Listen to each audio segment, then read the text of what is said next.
Good evening everyone, welcome back to my channel. কেমন আছো তোমরা সবাই? আশা করছি সবাই খুব খুব ভালো আছো, সুস্থ আছো। তো ভাবলাম চলো পৌষ সংক্রান্তি নিয়ে তোমাদের সঙ্গে একটা ব্লগ শেয়ার করি। তো দেখো, পৌষ সংক্রান্তির আগের দিন সন্ধেবেলা এখানে দাদা হচ্ছে আমাদেরকে বাউড়ি বেঁধে দিচ্ছে। এবার তোমরা বলবে বাউড়ি কী জিনিস, তো চলো তোমাদেরকে বলি বাউড়ি কী জিনিস। বাউড়ি হচ্ছে মানে পৌষ সংক্রান্তির আগের দিন রাত্রেবেলা সমস্ত জলের জায়গা, তারপরে ঠাকুরের জায়গায়, চালের জায়গাতে এইরকম পুয়ালের মানে দড়ির মতো করে দিয়ে দিতে হয়। মানে এটাই মানে যারা গ্রামে থাকো তারা জানবে এই জিনিসটা কি। তো দেখো দাদা এখানে সেগুলোই আমাদেরকে তৈরি করে দিচ্ছে। আর তারপরে এটা শুতে যাওয়ার সময় মানে খাওয়া দাওয়া হয়ে যাওয়ার পর যখন মানে আমরা ঘুমোতে যাই তার আগে এগুলো দিয়ে দিতে হয় সব জায়গাতে। তো দেখো এখানে আমাদের সব কিছু হয়ে গেছে, এবারে মানে শুতে যাব তার আগে বর সব জায়গায় দিয়ে দিচ্ছে, চালের ড্রামের উপরে, জলের উপরে, প্রত্যেকটা রুমে, ঠাকুরের জায়গায়, সমস্ত জায়গায় এগুলো দিয়ে দিতে হয়। মানে এটা মানে অনেকে গ্রামে থাকে, অনেকে মানে এটাকে বাউড়ি বলে। এটাই হচ্ছে বাউড়ি। তো দেখো ওর বাবা দিচ্ছে আর মাম্মা এখানে পিছন পিছন ঘুরে বেড়াচ্ছে, বদমাশি করে বেড়াচ্ছে। আর তখন প্রায় রাত 11টার মতো বাজে। তো এবার আমরা এইগুলো দিয়ে নিয়ে আমরা এখন ঘুমিয়ে পড়বো। তো চল ভিডিওটা তোমরা সবাই দেখতে থাকো। আর এইখানে দেখো মানে সন্ধেবেলা আমি বানাচ্ছিলাম হচ্ছে পিঠে, মানে পরের দিন খাওয়ার জন্য। পরের দিন সকালবেলায় সবাই স্নান ধান করে নিয়ে মানে ডুব চান করে নিয়ে তো পিঠে খাই পৌষ সংক্রান্তিতে, তার সেই জন্য আমি বানাচ্ছিলাম হচ্ছে পিঠে। আর আজকে পিঠেটা মানে সেদিনকে পিঠেটা বানিয়েছিলাম হচ্ছে গড়গড়া পিঠেও বলে অনেকে, অনেকে আবার ভাপা পিঠেও বলে। তো চলো দেখো এখানে আমি মানে চালের গুঁড়োটাকে একটু গরম জলে মেখে নিয়েছি, মেখে নিয়ে আটার মতো করে ছোটো ছোটো লেচি কেটে নেবো, একদম ছোটো ছোটো।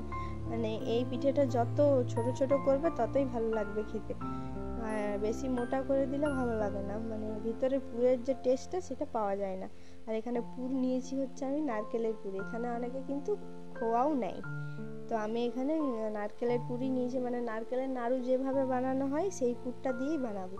তো দেখো নারকেলের পুরটা আমি রেডি করে নিয়েছি, আর এখানে ছোটো ছোটো লিচি কেটে নিচ্ছি, তারপর পুরের মতো করে ভরে ভরে আর বিভিন্ন শেপে করব। তো চলো তোমরা দেখতে থাকো, আশা করছি তোমাদের ভালো লাগবে। তো চলো দেখতে থাকো।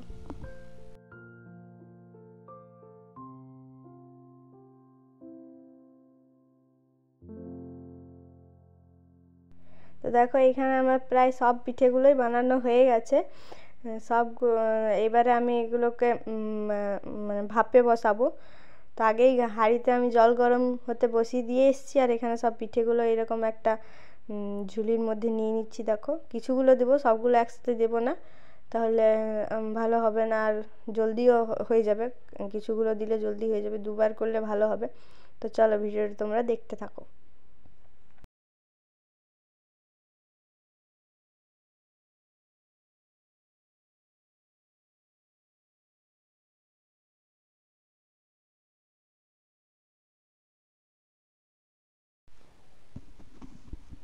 তারপরে দেখো এখানে একটা বড় হাঁড়িতে আমি জল গরম বসিয়ে দিয়েছিলাম, মানে জলটা ফুটতে বসিয়ে দিয়েছিলাম। তো জলটা প্রায় গরম হয়ে গেছে।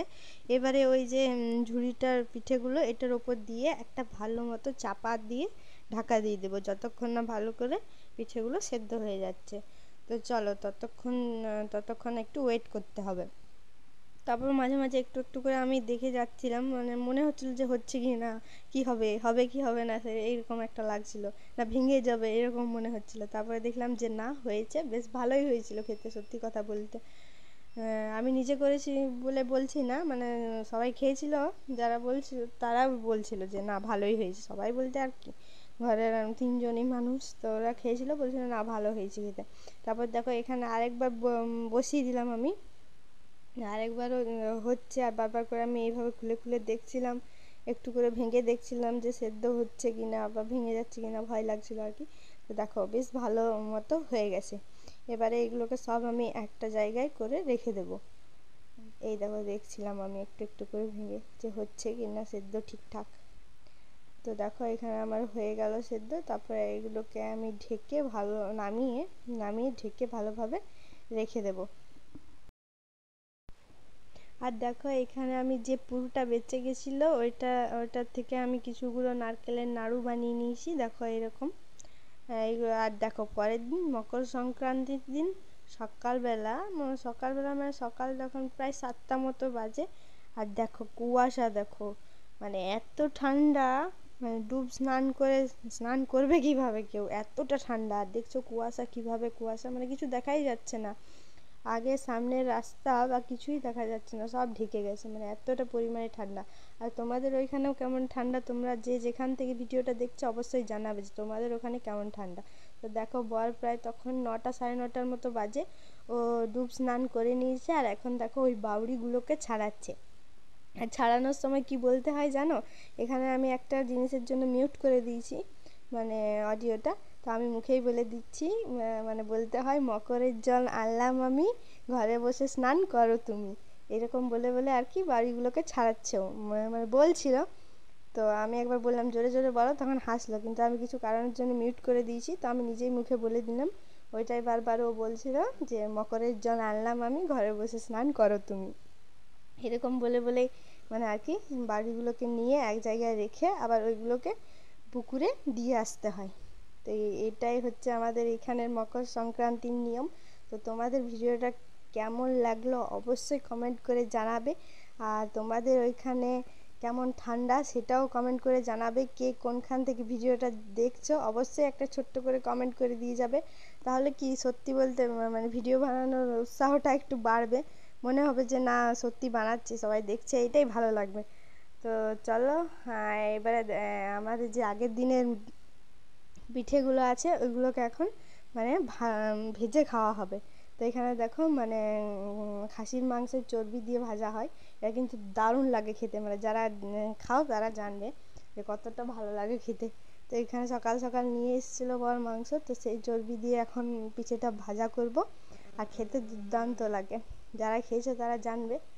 তো আজকের ভিডিওটা আমি এই পর্যন্তই রাখছি, তোমরা সবাই ভালো থেকো, সুস্থ থেকো, দেখা হবে আর একটা নেক্সট ভিডিওর সঙ্গে, ততক্ষণ সবাই সুস্থ থেকো, ভালো থেকো, টাটা।